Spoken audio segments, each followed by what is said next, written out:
Vamos lá, pessoal. A primeira pergunta é sobre a resolução, né? Remete a esse conceito de resolução espacial das imagens. Então, alguém fez a seguinte pergunta: eu consigo melhorar a qualidade da imagem? Então, antes de responder, vamos rever esse conceito de resolução. Então, resolução espacial é a menor unidade em que essa imagem consegue representar na realidade. As imagens de estouramento remoto, elas possuem essa estrutura que é matricial. Então, esse elemento principal, que é o elemento da imagem, é chamado de pixel. A resolução, então, ela refere-se ao tamanho que esse pixel representa na realidade. Quanto menor for o tamanho desse pixel, como no caso aqui dessa imagem que eu estou mostrando, que tem um tamanho de centímetros, maior será a resolução dessa imagem. E quanto maior o pixel, menor vai ser a resolução dessa imagem. O que significa que quanto menor o tamanho desse pixel, maior será a capacidade de registrar objetos na superfície. Então aqui a gente vê claramente que essas imagens que tem um pixel menorzinho, elas conseguem observar mais detalhes na imagem, enquanto as imagens que tem um pixel que é maior, eles conseguem demonstrar menos detalhes na imagem. E por que existe essa diferença? Porque simplesmente existem objetivos diferentes, distintos para empregar essas imagens. Então não é que essa imagem aqui com um pixel que é maior, ela é melhor, ela é pior do que essa. Mas para essas imagens aqui existem aplicações. Para essas imagens aqui existem outras aplicações. Então, assim, respondendo mais objetivamente, não é possível melhorar a qualidade da imagem que nós estamos trabalhando dentro daquele site que estamos trabalhando. Até existem algumas técnicas de fusão de bandas que conseguem melhorar um pouco o aspecto, mas não é o caso aqui. A gente vai ter que trabalhar em cima dessa limitação da imagem e adequar os objetivos do nosso trabalho às imagens que nós temos, que é de 30 metros de resolução. Bom, a segunda pergunta é essa comparação, né, entre as imagens de satélite e os drones. Então, alguém fez a seguinte pergunta: qual a vantagem de usar satélite se o drone tem imagem melhor?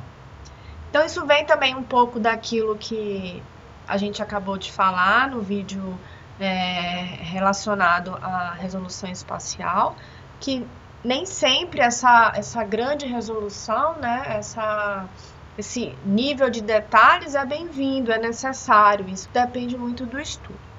Mas aqui, objetivamente, comparando as imagens de satélite com os drones, aí temos basicamente três aspectos. O primeiro aspecto é que um complementa o outro. Os drones, eles auxiliam na validação de imagens de satélites, principalmente para aqueles sensores com baixa resolução espacial. Então, imagina se tem um trabalho que está utilizando por alguns motivos, esse determinado trabalho está utilizando uma imagem que tem uma resolução muito baixa.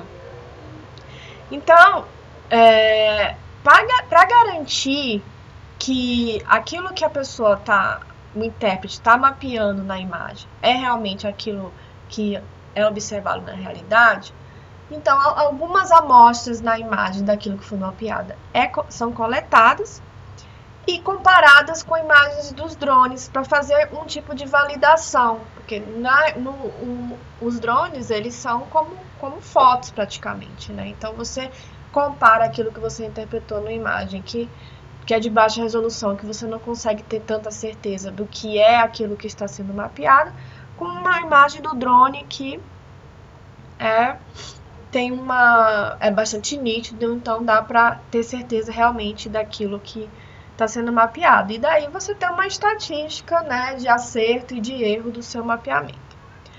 O segundo motivo é que As imagens elas são úteis para adquirir informação de regiões remotas. Por exemplo, se a pessoa está mapeando a floresta amazônica, além de ser uma região gigantesca, ela é uma região remota.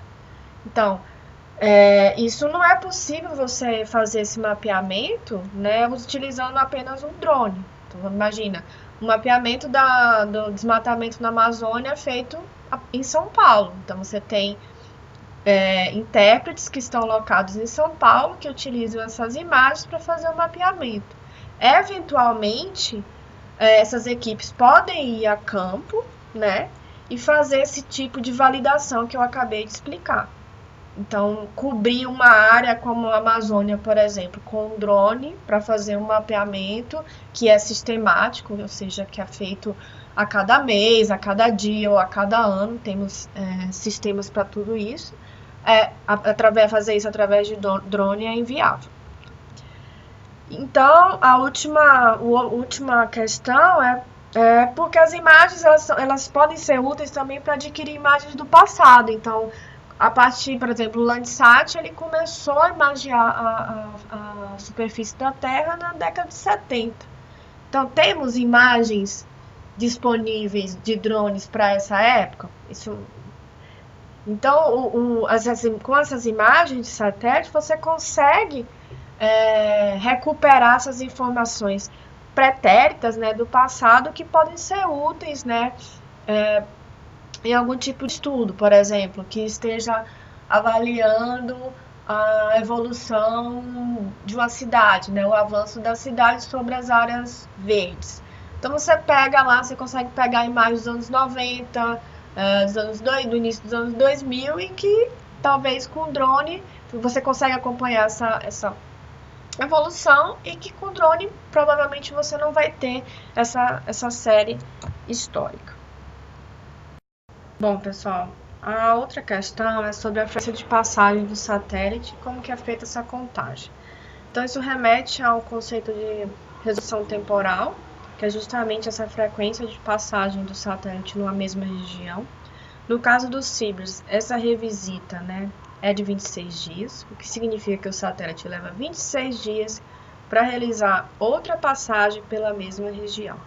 Então, considerando esse gráfico aqui, você tem aqui a passagem do satélite neste dia. No dia seguinte, seria o dia 1 para a contagem dessa revisita.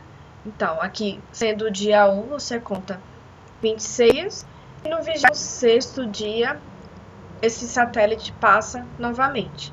E essa passagem é sempre no mesmo horário.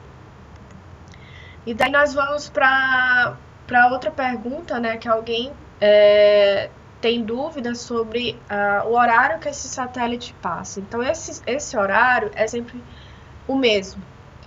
Então, por exemplo, o horário local do cruzamento do CIBRS no Equador é fixado em 10 horas e meia. Então, o que significa que toda a passagem do satélite, toda essa revisita é feita na linha do Equador, é sempre feita no mesmo horário. E isso tem implicações, né, na análise, sim. Porque alguém questionou se esse horário que o satélite passa, ele interfere na análise. Como esse horário é fixo, ele reduz a influência, né, da diferença de iluminação se a passagem fosse em horários diferentes. Outra questão também que assegura que esse horário ele não vai interferir tanto na análise é que a órbita do satélite, a órbita por exemplo, do CIBRS, ela é só síncrona. E segura que haja uma uniformidade de iluminação durante o imageamento, pois o ângulo entre o plano de órbita e a linha que une o centro da Terra ao Sol é mantido constante durante toda a missão. Então, isso permite a comparação entre as imagens, porque essa órbita do satélite é sincronizada com o Sol.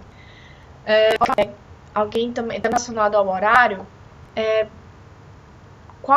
porque alguém teve qual o melhor horário, né, para ter essas imagens. Acho que essa não é a questão principal, porque, como vimos, os satélites sempre passam na mesma região, sempre no mesmo horário. Então a pergunta seria qual a melhor época do ano para adquirir as imagens, porque ao longo do ano nós temos diferentes estações. E nas estações chuvosas, você vai ter bastante nuvem. Por exemplo, a melhor época do ano para adquirir imagem da Amazônia é em julho. Por quê? Porque esse mês corresponde à estação seca. Portanto, a chance de conseguir imagens, né, com menor cobertura de nuvens, ela é maior. Então, em vez de perguntar qual o melhor horário, vocês têm que se perguntar qual a melhor época do ano para adquirir para as imagens de satélite, para trabalhar as imagens de satélite, para reduzir justamente a influência das nuvens sobre a sua análise. E daí vem também relacionada essa questão da hora, e daí da época do ano. Então alguém perguntou se tem como retirar as nuvens, né, da imagem. Não. Então você vai ter que escolher uma data em que naquele dia específico não houve imagem ou não houve nuvem no céu. Então daí você vai conseguir ter o satélite vai conseguir observar a superfície da Terra. Por quê? Porque quando a energia eletromagnética ela entra no planeta, ela vai interagir com os objetos, né, da superfície de diferentes formas. Ela pode ser absorvida, ela pode ser transmitida, né, ela passa pelo objeto, ou ela pode ser refletida. Os sensores ópticos, que são os sensores que nós estamos trabalhando, eles não trabalham na faixa do espectro que é transparente a cobertura de nuvens. Então, quando essa energia passa, ela interage com a nuvem e é refletida de volta. Ela não chega à superfície terrestre. Então, a imagem ela vai ser basicamente uma imagem de nuvem, porque essa reflectância ela não atravessa a nuvem, ela não chega na superfície. Então, consequentemente, uma informação da superfície retorna para o satélite que está em órbita. A informação que vai retornar é justamente a informação da nuvem. Então, a energia lá chega aqui, interage com a nuvem, não passa, né? Principalmente se essa nuvem for muito espessa. Então, ela interage com a nuvem e essa informação, essa energia volta e leva a informação desse objeto, ou seja, da nuvem. Então, não tem como tirar as nuvens da imagem. Vocês vão ter que procurar uma imagem, né, de uma época do ano, e cada um conhece a sua região, vai saber qual que é a época que chove mais ou chove menos, e vai selecionar imagens justamente dessa época que chove menos, porque a probabilidade conseguir uma imagem sem a nuvem é maior. Mais uma questão. Compare as imagens dos filtros no site e o que significa as cores. Bom, como filtro, imagino que a pergunta remete ao filtro RGB, que corresponde ao red, green e blue, né? Vermelho, verde e azul. Esses são filtros que são criados a cada das bandas para facilitar a visualização pelo olho humano. Por quê? Como assim, né? O olho humano ele é pouco sensível a variações de tons de cinza. Então, quando a cada uma das bandas é associada esses filtros vermelho, do verde e do azul, juntando 3 associados a esses filtros, se torna mais intuitiva a interpretação dessa imagem. É lógico que essa associação, né, da banda à respectiva cor dos filtros, ela é variável. Mas, assim, normalmente se associa a cor, a banda do, do infravermelho, que é a banda em que a vegetação responde mais, e por isso nessa banda a imagem da versão vai sair mais clara, se associa ao verde. E daí a imagem, ela vai, a floresta vai aparecer em verde. Então aqui a gente tem uma imagem do Amazonas, né? Aqui a floresta, aqui em preto o rio, aqui as nuvens.